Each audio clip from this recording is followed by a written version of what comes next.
விரிவான செய்திகள். வடக்கு கிழக்கில் நவம்பர் 26, 27 தேதிகளில் விடுதலை புலிகள் அமைப்பின் தலைவர் வி. பிரபாகரன் மற்றும் அந்த அமைப்பின் உறுப்பினர்களை சமூக வலைதளங்களிலும் பொது இடங்களிலும் நினைவேந்தியவர்களை தற்போதைய அரசு உடன் கைது செய்ய வேண்டும் என முன்னாள் நாடாளுமன்ற உறுப்பினர்களான சரத் வீரசேகர மற்றும் உதய கம்மின்பல ஆகியோர் தெரிவித்துள்ளனர். ஊடகங்களுக்கு கருத்து தெரிவிக்கும் போதே அவர்கள் இதனை குறிப்பிட்டுள்ளனர். அவர்கள் மேலும் தெரிவிக்கையில், மரணித்து போன பயங்கரவாதிகளுக்கு அனுர அரசு புத்துயிர் கொடுக்கக்கூடாது. நாடாளுமன்ற தேர்தலில் வடக்கு கிழக்கில் தேசிய மக்கள் சக்தியினருக்கு அதிக ஆசனங்கள் கிடைத்தமைக்காக விடுதலை புலிகள் அமைப்பின் தலைவர் வி. பிரபாகரனின் பிறந்த தினத்தையும் மாவீரர் தினத்தையும் பகிரங்கமாக அனுஷ்டிக்க தமிழ் மக்களுக்கு அனுர அரசு அனுமதி வழங்கியுள்ளது.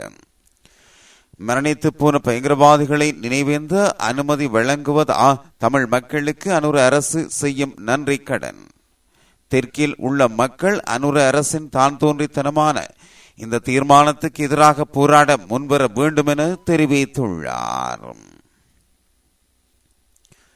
நினைவேந்தல் உரிமையை நிராகரித்து மீண்டும் இனவாதத்தை தூண்ட முயல வேண்டாம் என அமைச்சர் பிஜித ஹேரத் தெரிவித்துள்ளார். வடக்கு கிழக்கில் நினைவேந்தல் நிகழ்வு என்ற பெயரில் மரணித்த தமிழீழ விடுதலை புலிகளை தமிழ் மக்கள் பகிரங்கமாக நினைவு கூர்ந்தமைக்கு அனுர அரசு அனுமதி வழங்கியதாக முன்னாள் நாடாளுமன்ற உறுப்பினர்களான விமல் வீரவன்ச, உதய கம்மின்பல மற்றும் சரத் வீரசேகர் ஆகியோர் விமர்சித்திருந்தனர். அவர்களின் கருத்துக்கு பதிலளித்த அமைச்சர் பிஜித ஹேரத், கடந்த காலங்களில் போரில் உயிரிழந்த தமது உறவுகளை வடக்கில் உள்ள உறவுகள் நினைவேந்தும் போது அதற்கு எதிராக தெற்கில் உள்ள சிலர் இனவாதம் காக்கினார்கள். அதேபோல் போரில் உயிரிழந்த தமது உறவுகளை தெற்கில் உள்ள உறவுகள் நினைவேந்தும் போது அதற்கு எதிராக வடக்கில் உள்ள சிலர் இனவாதம் காக்கினார்கள். ஒவ்வொரு வருடமும் மே, நவம்பர் மாதங்களில் இத்தகைய இனவாத கருத்துக்கள் வெளிவந்திருந்தன.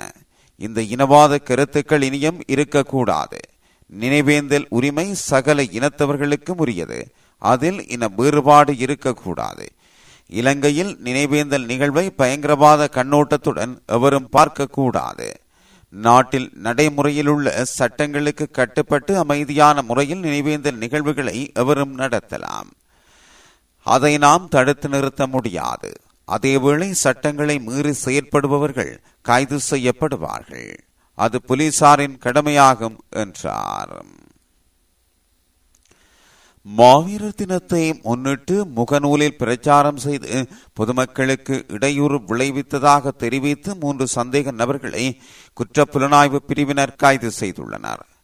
குறித்த சம்பவத்தில் கைது செய்யப்பட்ட சந்தேக நபர்கள் மருதானை, சுன்னாகம் மற்றும் பத்தேகம பிரதேசங்களைச் சேர்ந்த 28, 35 மற்றும் 45 வயதுடையவர்கள் என போலீசார் தெரிவித்தனர். சம்பவம் தொடர்பில் குற்றப்புலனாய்வு திணைக்களம் மற்றும் பயங்கரவாத புலனாய்வு பிரிவினர் மேலதிக விசாரணைகளை மேற்கொண்டு வருகின்றனர். அம்பாறை காரைதீவில் பாடசாலை மாணவர்களை ஏற்றிச் சென்ற உளவு இயந்திரம் வெள்ளத்தில் அடித்துச் செல்லப்பட்ட சம்பவம் குறித்து உயிர் பிழைத்த மாணவர் ஒருவர் தனது கருத்தை வெளியிட்டுள்ளார். கடந்த 26ஆம் தேதி பிற்பகல் நிந்தவூர் பகுதியில் இருந்து சமாந்துறை பகுதிக்கு சென்று கொண்டிருந்த உளவு இயந்திரம் வெள்ளத்தில் சிக்கி கவிழ்ந்து விபத்துக்கு உள்ளானதில் அதில் பயணித்த 14 பேர் நீரில் மூழ்கிய நிலையில் அதில் 8 மாணவர்கள் காப்பாற்றப்பட்டனர். இதன்போது 5 மாணவர்களின் சடலங்கள் முன்னர் கண்டுபிடிக்கப்பட்டதோடு உளவு இயந்திர சாரதி மற்றும் அதில் பயணித்து மற்றொருவரின் சடலங்களும் அண்மையில் கண்டெடுக்கப்பட்டன. இந்த நிலையில் குறித்த விபத்தில் உயிர் பிழைத்த மாணவர் ஒருவர் விபத்து குறித்து கருத்து தெரிவிக்கையில், மദ്രസா பாடசாலையில் இருந்து காரைதீவுக்கு பேருந்தில் வந்தோம். அப்போது மாலை 3:30 மணியளவில் அங்கு இருந்தவர்கள் உளவு இயந்திரத்தை கொண்டு ஆட்களை ஏற்றிச் செல்வதாக தெரிவித்தார்கள். நாங்கள் 11 பேர் உளவு இயந்திரத்தில் ஏறினோம். சிறிது தூரம் சென்றதும் வெள்ளப்பெருக்கு காரணமாக உளவு இயந்திரத்தின் முன் சக்கரம் ஒரு பக்கமாக சரிந்தது. உளவு இயந்திரத்தில் இருந்தவர்கள் அனைவரும் நீருக்குள் வீழ்ந்தோம். அப்போது உளவு இயந்திரம் முழுவதுமாக மூழ்கியது. அந்த நேரத்தில் ஒரு நபர் வந்து 2 பேரை இழுத்து காப்பாற்றினார். நான் அங்கிருந்து விரைந்து சென்று அருகில் இருந்த மரத்தை பிடித்தேன். பின்னர் மரத்தில் ஏறினேன். ஒரு படகு அருகில் வந்தது. நான் கத்தினேன், கேட்கவில்லை. மீண்டும் அந்த படகு சென்று வந்ததை அவதானித்தேன். அப்போது கத்தினேன். அவர்கள் வந்து என்னை படகில் ஏற்றினார்கள்.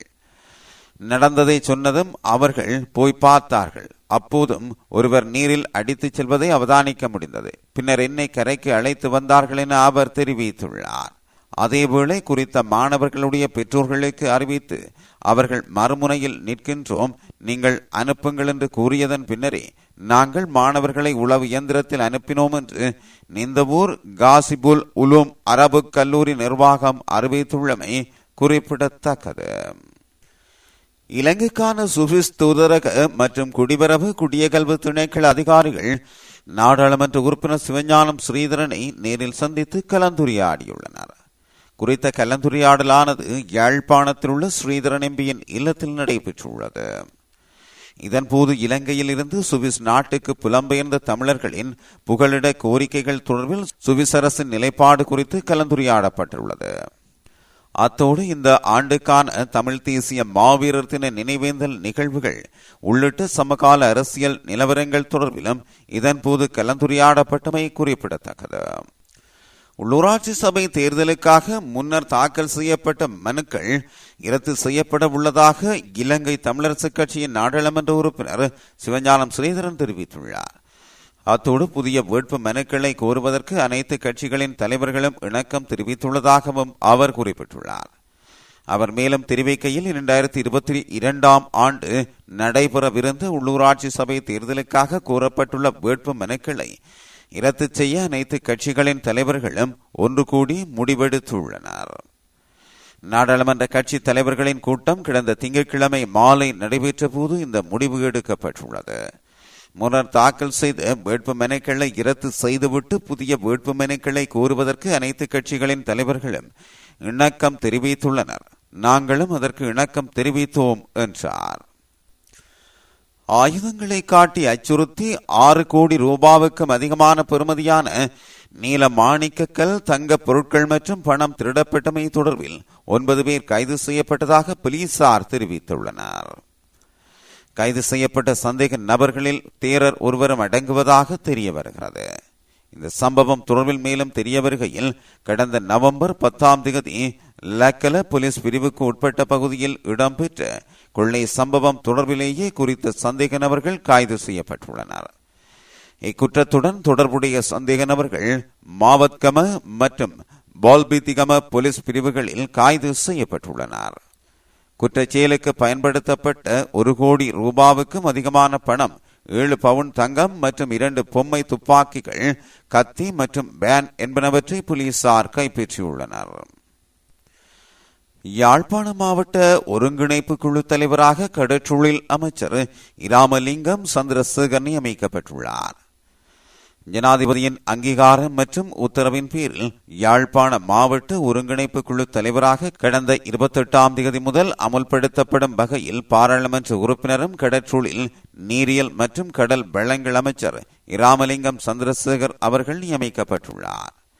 மேற்படி விடயம் பொது நிர்வாக மாகாண சபைகள் மற்றும் உள்ளூராட்சி அமைச்சர் பேராசிரியர் AHMH அபயரத்ன கடற்றொழில் அமைச்சருக்கு முகவரி இடப்பட்டு யாழ்ப்பாண மாவட்ட அரசாங்க அதிபருக்கு பிரதியிடப்பட்ட கடிதம் மூலம் அறிய தரப்பட்டுள்ளது என மாவட்ட செயலக ஊடக பிரிவு அறிவித்துள்ளது. மதுபாவனையில் இருந்த கணவனை நல்வழிப்படுத்த முயற்சித்த மனைவி உடலில் தீப்பற்றி உயிரிழந்துள்ளார். இதன்போது பாலையூற்று திருகோணமலையை சேர்ந்த 31 வயதுடைய பெண் ஒருவரே உயிரிழந்துள்ளதாக போலீசார் தெரிவித்துள்ளனர். இச்சம்பவம் குறித்து மேலும் தெரிய வருகையில் குறித்த பெண்ணின் கணவர் தினமும் மதுபான பாவனையில் ஈடுபட்டு வந்துள்ளார். இந்த நிலையில் அவரை நல்வழிப்படுத்துவதற்காக குறித்த பெண் கடந்த 21ஆம் தேதி தனது உடலில் மண்ணெண்ணெயை ஊற்றிவிட்டு தீப்பெட்டியில் இருந்து தீமூட்டி மிரட்டிய வேளை திடீரென அவர் மீது தீப்பற்றியது.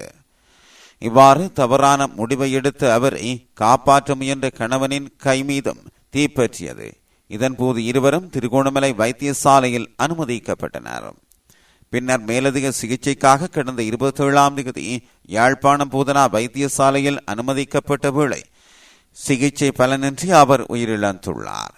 அவரது சடலம் மீதான மரண விசாரணைகளை திடீர் மரண விசாரணை அதிகாரி நமசிவாயம் பிரேம்குமார் மேற்கொண்டார். உடற்கூற்று பரிசோதனைகளின் பின்னர் சடலம் உறவினர்களிடம் ஒப்படைக்கப்பட்டுள்ளதோடு கணவன் தொடர்ந்தும் சிகிச்சை பெற்று வருகின்றார். இது பி தமிழின் செய்திகள். மீண்டும் நாளை சந்திப்போம். நன்றி.